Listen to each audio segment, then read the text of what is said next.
everybody, welcome back to my channel. Today I'm going to show you how to make my gorgeous peach and blueberry marbled fruit leather. And the reason why I'm making fruit leather is because I saw one of my old news station appearances and I was showing the anchor how to make dehydrated snacks, including fruit leather. So I thought I would show you guys just how cringy and awkward this video is, and then I would redo it and show you the new and improved version today. And here to show us how is local 10-year-old chef Amber, who's the host of Kids Can Cook Too.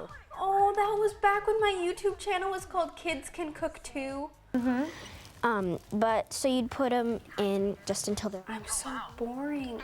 I don't know. You don't care? Like, take it all off. You could even put little, I'll bet you could put little designs in there if you wanted to, like they do. Oh, that's really good. Casey's like feeding me lines. She's like, you could put designs in it. And I'm just like, eating my fruit leather. Well, I put designs in my version today. So like I said, this version was only just strawberries and honey, which is still super flavorful, but I thought I would sort of take it up another notch, and I'm making my version peach and blueberry, and I'm gonna marble it and make gorgeous designs. So Fruit Leather 2.0, let's do it. All right, before we get started, I wanted to mention, of course, Fruit Leather is super customizable. So pick the fruits that you want. You can just make one flavor, you can do two like I'm gonna show you today.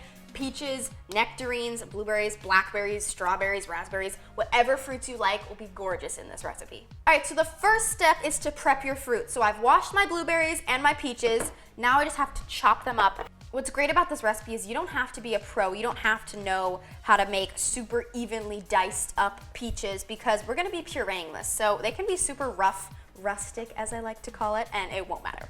Okay, so I have 4 white peaches all chopped up here, and that's about 3 cups or so of your base fruit. We're gonna take all the ingredients over to the stove, and I'm gonna show you how I make the fruit purees. All right, so I'm gonna start with the blueberry mixture. So I'm gonna add in about half a pint of blueberries into my pot. Then I'm going in with 2 tablespoons of water, and then 1.5 teaspoons of honey. Now I'm just gonna turn the heat on about medium-high. We sort of wanna get this to bubble up and reduce a little bit. Same thing for the peaches. I'm gonna add in my 3 cups of peaches, 1/4 cup of water, and 1 tablespoon of honey. So my blueberries have broken down. I just keep smashing them. Our main focus here is for the blueberry sauce to be pretty thick because when we sort of drizzle it on top and marble the 2 colors together, if this is too thin, the blueberry sort of really rich purple color is gonna bleed into the other color, and then the design won't be as sharp. It'll still taste good, but it won't be as pretty. All right, so our peaches have been cooking away here for about 7 minutes or so. And the peaches will take less time than the blueberries because there isn't as much liquid to reduce down. So I'm just gonna spoon this into my blender right here. Beautiful. So this mix goes in the strainer just to make sure that all of the smooth parts fall down into the bowl. So now I'm gonna repeat the exact same process that I did with the peaches, but this time on our blueberry mix.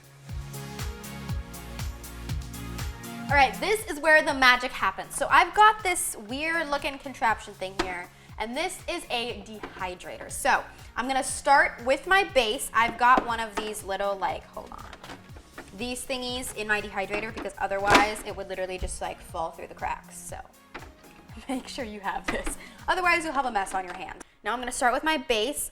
I'm gonna pour this in, and I'm gonna spread it out in one even layer. And I always like to give this one last tap down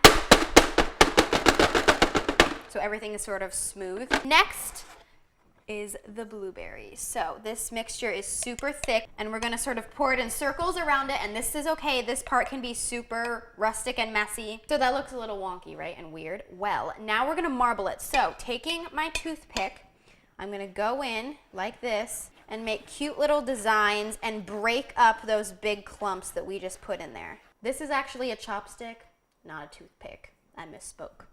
You then put your lid on your dehydrator, you plug it in, and you let this dehydrate for about 8 to 12 hours. I just like to do this overnight because then in the morning I can just take it to school because this is such a great school snack. Or if you don't have a dehydrator, because I know a lot of people don't, you can totally just make this in the oven. So you put this on a baking sheet with parchment paper, you put your oven at 140 degrees so it sort of dries out low and slow. Again, 8 to 12 hours, and make sure you keep checking on it at the end so it doesn't turn super crispy.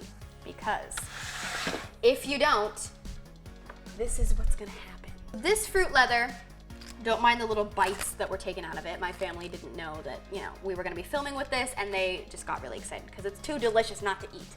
But this fruit leather right here looks great, right? the edges break off. Now, it makes a good like fruit cracker, but that's not what we're going for. We're going for a fruit leather. So, the middle is a little bit flimsy, but again, you just wanna make sure you don't over dehydrate it because then you come up with fruit crispies and that's a whole nother recipe in itself. In order to film this video fairly quickly and not over the span of 2 days, I decided to make another batch of fruit leather in advance so that I can show you guys what it looks like. And this is the final product. I think it's absolutely gorgeous. The blueberry does bleed a little bit, but again, I still think the colors are really pretty. All right, now we're gonna cut up our fruit leather, which makes me really sad because it's really pretty, but that means we get to eat it. So what I'm gonna do is treat it sort of like a pie. So I'm gonna cut right down the middle like this, just using good old kitchen scissors. So what you can do is make a giant batch of these. You can cut them up, roll them and tie them, and then add them to a mason jar, and then use something called a food saver, or just make sure you get all the air out if you put it in a bag so that they don't get stale, and you're good to go. All right, this wouldn't be a YouTube video on my channel if I didn't taste, so I'm just gonna cut off a little piece. Oh yeah, perfect texture.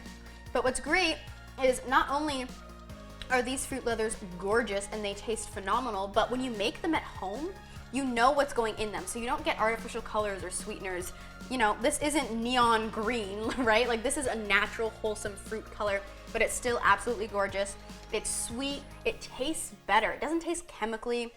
You've got that amazing natural sweetness from the fruit and a little bit of honey, the tart blueberry.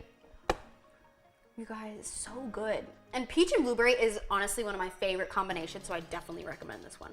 If you liked this video and you think it was a lot less awkward and less cringy than my old video, leave me a comment down below because I will totally make some more recipe reboots for you guys.